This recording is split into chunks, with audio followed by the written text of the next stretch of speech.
Ito po yung lulutuin ko na lechon. Yan, natali ko na yan siya at nilagyan ko na ng toppings sa loob. Yan, naka-on na yan. Nasa high heat lang siya. Ayan. So, lagyan nyo lang siya ng tuyo dyan. Ita-dry ko lang to ng konti tapos ilagay na natin sa oven.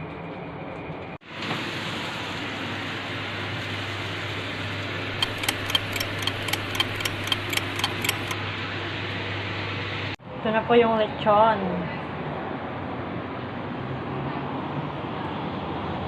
Ayan. Sarap ng tignan, guys.